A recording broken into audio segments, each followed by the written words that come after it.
Masalah terbesar UMNO sekarang adalah rakyat tidak percayakan presidennya, Datuk Seri Dr. Ahmad Zahid Hamidi. Itu pandangan seorang pemerhati politik susulan kenyataan Zahid yang khuatir UMNO akan tutup kedai dalam 20 tahun jika corak sokongan rakyat kekal sama seperti dua pilihan raya lepas.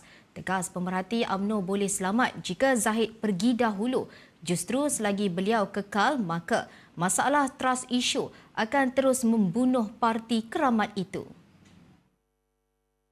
Pemerhati dalam masa sama menegaskan bahawa segala retorik Zahid tentang pelapis dan sekolah politik UMNO SPU hanyalah teori kosong jika isu kepercayaan terhadap Presiden tidak diselesaikan. Hakikatnya jelas pemerhati, rakyat Malaysia tidak menolak UMNO, sebaliknya tidak mahu Zahid terus menerajui parti itu. Justru katanya, jika Zahid benar-benar peduli tentang masa depan parti, maka beliau perlu letak jawatan sebelum pilihan raya umum PRU ke-16. Bagi pemerhati, hanya dengan kepimpinan baru yang dipercayai, UMNO boleh bangkit semula. Pemerhati menambah, kegagalan Zahid untuk mengakui masalah ini akan membenarkan persepsi negatif terus melekat. Malah katanya, ego Zahid boleh memusnahkan parti yang telah berusia hampir seabad. Sehubungan itu, pemerhati berpandangan sama ada UMNO melakukan transformasi sebenar dengan kepimpinan baharu atau menunggu 20 tahun lagi untuk tutup kedai seperti yang diakui Zahid sendiri.